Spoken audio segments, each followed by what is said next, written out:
심리학 용어 중에 실존적 위기라고 하는 그런 말이 있습니다. 이 실존적 위기라고 하는 것은 내 인생에 참 의미가 없다라고 생각이 들면서 불안, 스트레스, 그리고 신체적인 통증을 동반하는 그런 상태를 말합니다. 미국의 AARP라고 하는 사회보장단체에서 성인 남녀 3,000명을 대상으로 작년 2025년에 조사를 한 것이 있습니다. 그 조사에 따르면 무려 40%의 사람이 나는 평소에 매우 또는 자주 불안함을 느낀다, 또 허전함을 느낀다, 이런 답을 했습니다. 그런데 여러분, 여기서 내가 허전함을 느낀다라고 이야기했던 40%의 사람들, 그 40%의 사람들 중에서 가장 높은 연령층이 어떤 연령층인지 아십니까? 40대에서 50대가 가장 높은 응답률을 이야기를 했습니다. 우리가 생각할 때는 노년층이 허전함과 불안함을 제일 많이 느낄 것 같은데 의외로 40대에서 50대가 삶의 허전함과 허무 그리고 불안감을 많이 느끼는 그런 세대가 지금 시대다라는 것을 우리에게 보여주고 있는 그런 조사라고 할 수가 있겠습니다. 여러분, 40, 50대가 어떤 나이대입니까? 가장 많이 일하고 가장 많은 활동과 활발하게 일하는 나이대가 40대에서 50대 아니겠습니까? 그래서 우리가 생각할 때는 40대에서 50대는 그런 허무함을 느낄 겨를도 없을 것이다, 그렇게 생각하는데 실제로는 그렇지 않다라고 하는 것입니다. 혹시 주변에 40대에서 50대 되는 분들을 보게 되면 여러분 위로해 주시고 격려해 주시면 좋겠습니다. 어떤 기사를 보니까 바쁜 현대인들이 오히려 더 많은 마음의 공허함과 허전함을 가지고 살아간다. 그래서 그 허전한 마음을 채우기 위해서 여러 가지 다양한 취미 활동을 한다든지, 그리고 다양한 모임들을 통해서 또는 애완용품들을 통해서 그 허전한 마음을 달랜다, 그런 기사를 본 적이 있습니다.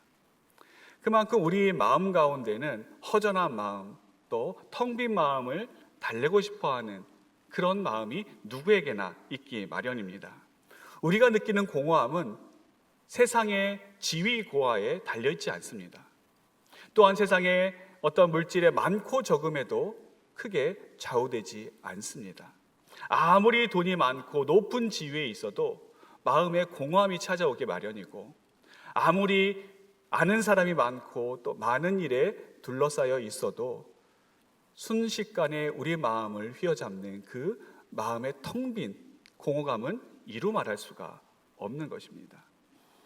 인간은 누구나 공허함을 느끼고 마음의 허전함을 느끼게 되어 있습니다. 왜냐하면 우리 인간 안에 있었던 영혼을 잃어버렸기 때문입니다.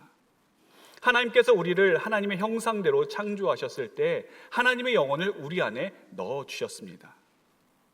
하지만 우리 인간이 범죄함으로 말미암아 하나님의 형상이 깨어지게 되었고, 또 영혼 자체이신 하나님과 관계가 멀어지게 되었습니다. 뿐만 아니라 하나님께서 우리에게 허락해 주신 그 영혼도 잃어버린 채 죽음을 당하는 존재가 되고 말았습니다.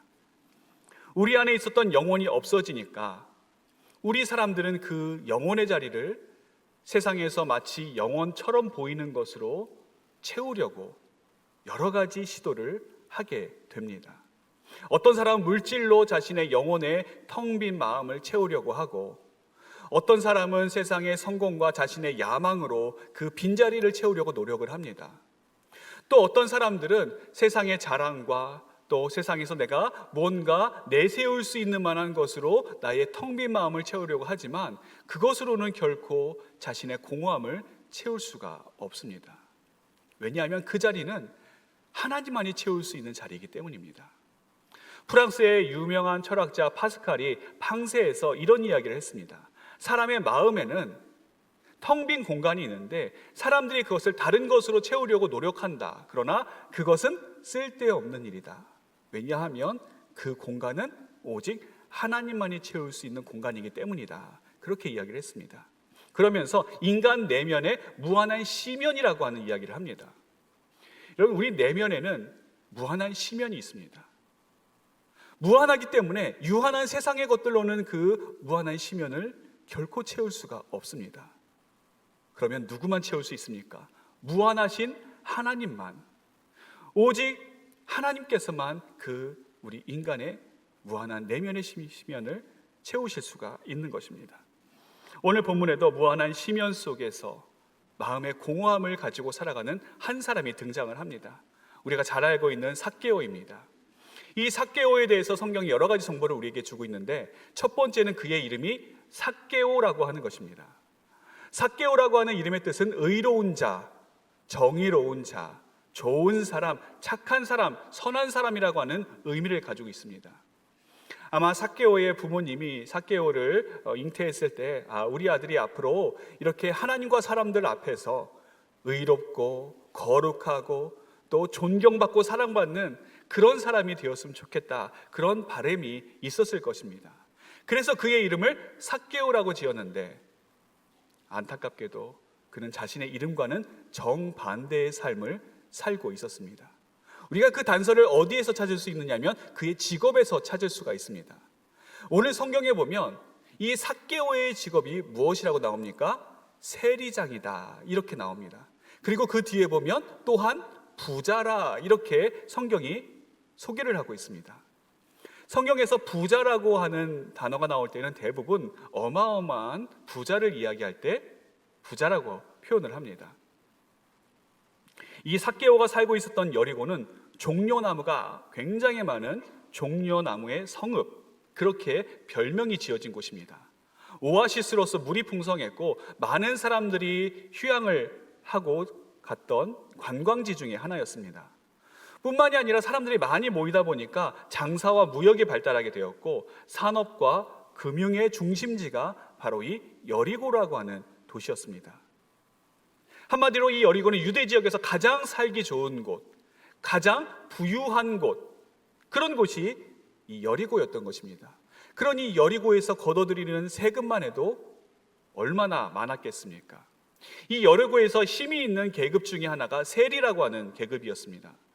그 세리 중에서도 가장 높은 세리장이 삭개오였으니, 이 삭개오는 그 여리고라고 하는 도시에서 많은 사람들이 함부로 할 수 없는 그런 높은 권력을 지닌 사람이 삭개오였던 것입니다. 그렇지만 이 세리라고 하는 직업이 갖고 있는 치명적인 단점이 하나 있었습니다. 그것이 뭐냐 하면, 유대인들에게 있어서 세리는 죄인이나 다름이 없었습니다. 이 당시 세리 이꼴 죄인, 이 등식이 성립될 정도로 세리는 죄인들의 대명사였습니다. 그도 그럴듯이 로마가 세금을 걷어들일 때에 자신 같은 유대인으로서 로마에 부역하는 것도 매국노로서 보기 싫은데, 이 세리들이 어떻게 했냐면 원래 정해진 세율대로 걷어들이는 것이 아니라 자신의 배를 채우기 위해서 더 많은 세금을 같은 동족인 유대인들에게 걷어들였던 것입니다. 그래서 식민지 백성인 이 유대인들은 점점 날이 갈수록 힘들고 어려운 삶을 살게 되었는데, 세리들은 자신의 배를 채우고 자신의 부를 축적하느라 여념이 없었던 것입니다. 그런 세리들을 볼 때 유대인들이 얼마나 보기 싫었고 또 고운 눈으로 볼 수가 없었을 것 아니겠습니까? 그리고 그 중에서도 가장 높은 지위에 있는 세리장은 죄인 중에 죄인, 악인들의 대장, 다른 사람들은 다 용서받아도 저 사람만큼은 용서받을 수 없는 그런 사람이라고 사람들은 생각을 하고 있었습니다. 삭개오가 몰랐을까요?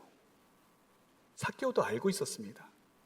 사람들이 자신을 어떻게 생각하는지, 비록 자신의 앞에서는 쩔쩔매고 굽신거리지만 자신의 뒤에서는 비난과 손가락질과 경멸의 그 눈초리를 보내는 것을 삭개오가 누구보다도 잘 알고 있었습니다. 아무리 높은 자리에 올랐지만 그 마음의 공허감은 사라지지 않았고, 아무리 많은 재물을 모았지만 그 많은 재물이 그의 텅 빈 마음을 채워주지는 못했습니다. 그러던 어느 날 이 삭개오가 기가 막힌 소식을 하나 듣습니다. 예수님께서 그리로 지나가신다라고 하는 소식이었습니다.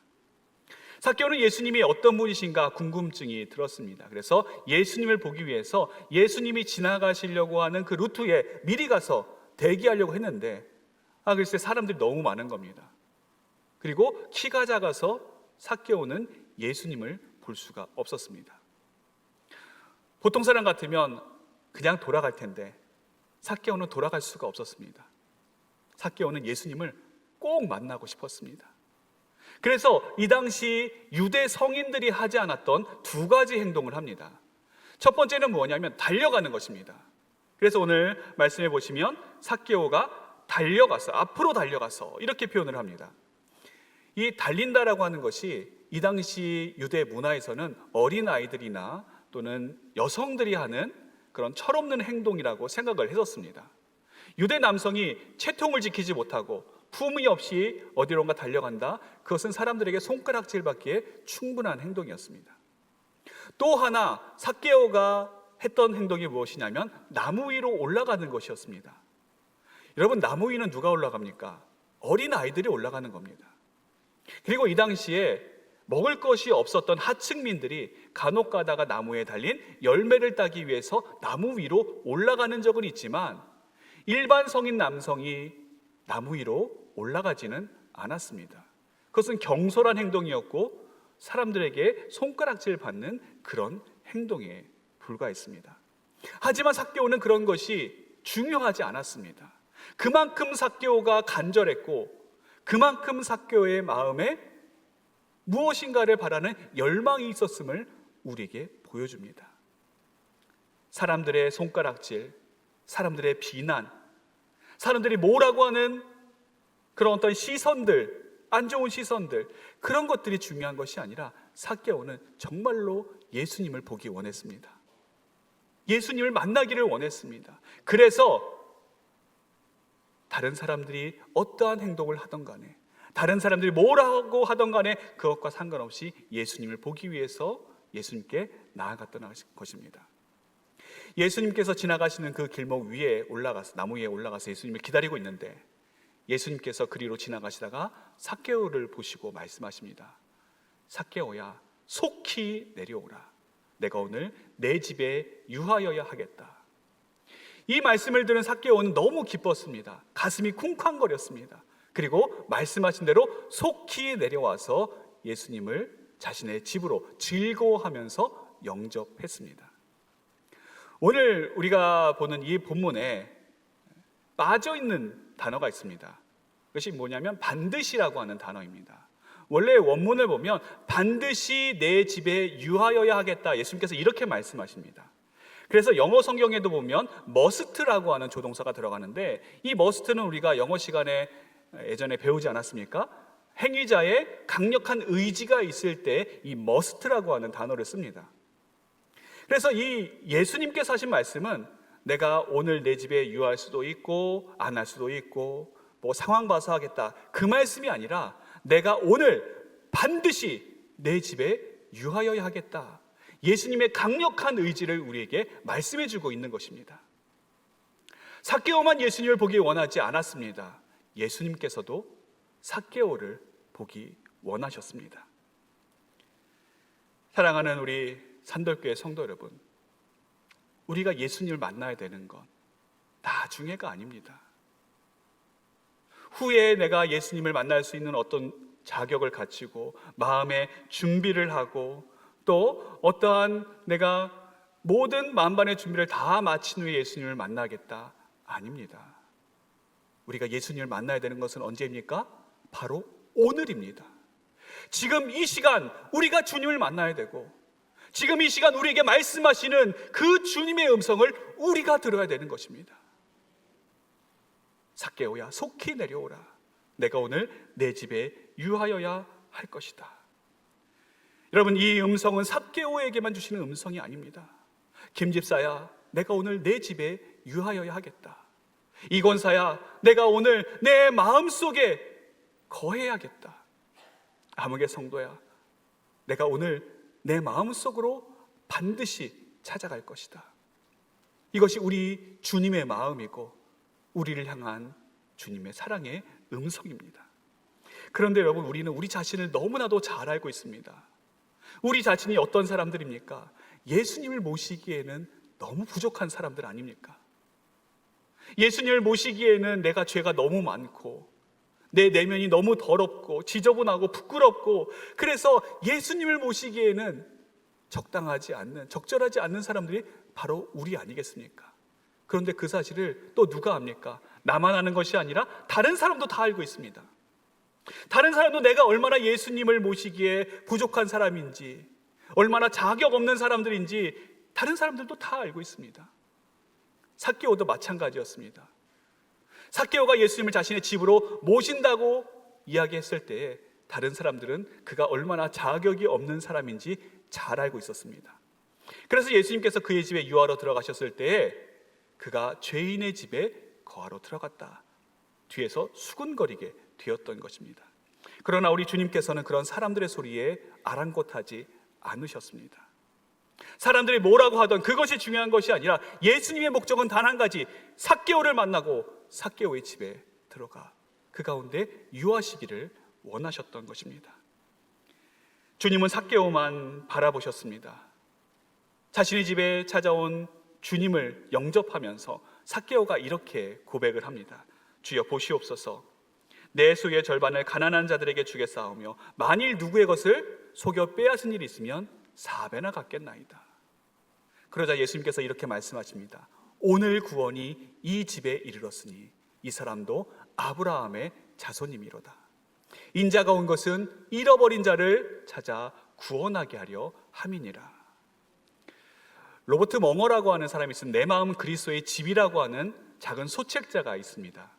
여기에 보면 이 주인공이 예수님을 자신의 집으로 초청을 했습니다. 그러면서 집안 곳곳을 소개해드리면서 예수님과 함께 즐거운 시간을 보내고 있었습니다. 먼저 이 사람이 예수님을 어디로 데려가느냐 하면 서재로 데려갔습니다. 서재에 꽂혀져 있는 수많은 책들을 보면서 자신이 얼마나 학식과 지식이 뛰어난지 예수님과 그 진리에 대한 이야기를 함께 나눴습니다. 다음으로 이 사람이 예수님을 모시고 간 것은 주방이었습니다. 주방에서 자신이 얼마나 좋은 음식을 만들어 먹고 또 얼마나 풍족한 삶을 살고 있는지 예수님께 자랑했습니다.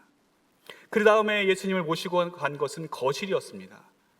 이 거실이 주님, 제가 편안하고 안락한 생활을 하는 곳입니다.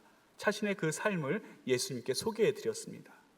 뿐만이 아니라 집안의 여러 곳을 다니면서 예수님과 함께 신나는 그런 자랑의 시간을 보내고 있었습니다. 그런데 이 장소들은 하나같이 공통점이 있었는데 그것이 무엇이냐면 남들에게 보이고 싶어하는, 이 사람의 좋은 것만 드러나는 그런 장소였던 것입니다.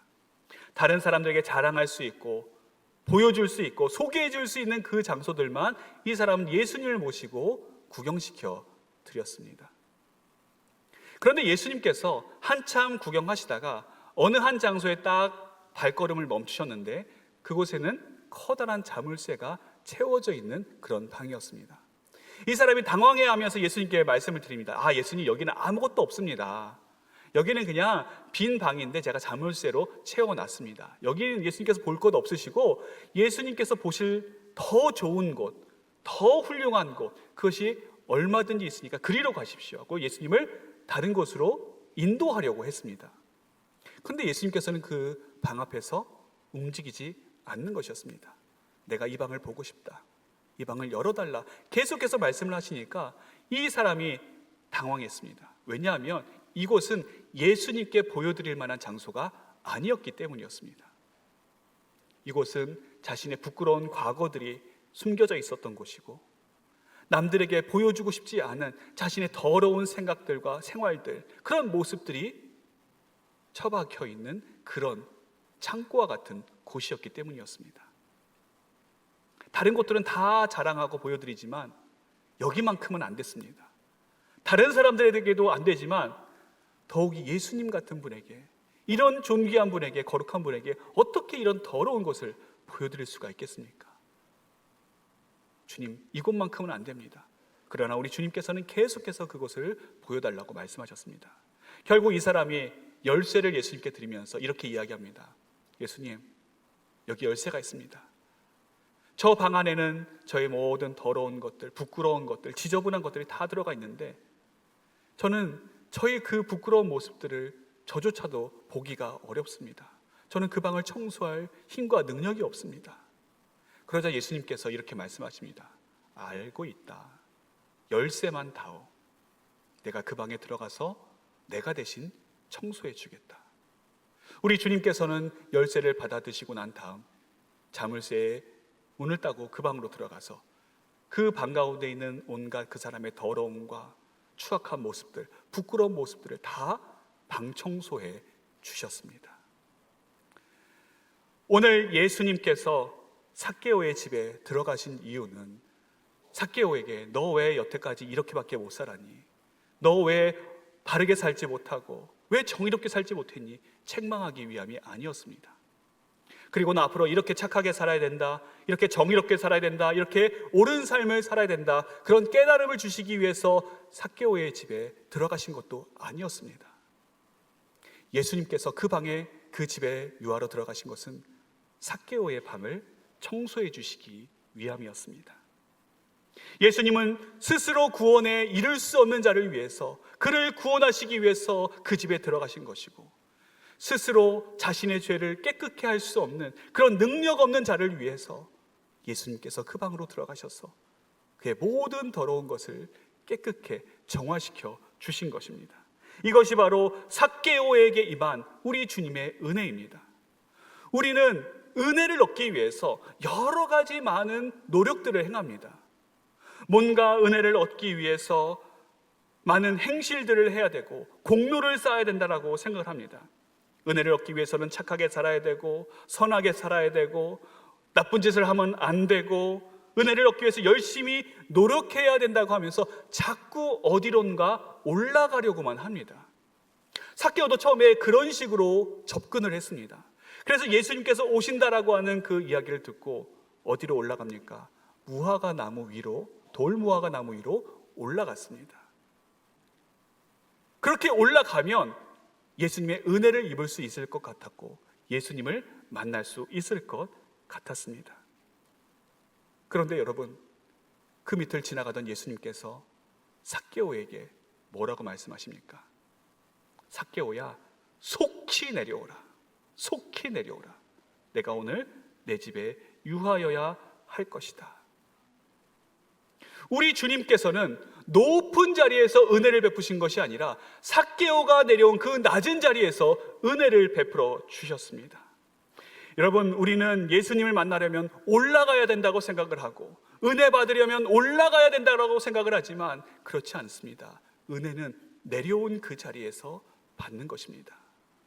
우리 삶이 무너진 그 자리, 우리 인생에 아무런 가능성 없는 그 자리, 눈물만 있고 한숨만 있고 절망만 있는 그 자리, 그래서 무엇인가 좋은 일이 있을 것이라고 우리가 예상할 수조차 전혀 없는 그 자리에서 받는 것이 우리 주님의 은혜입니다.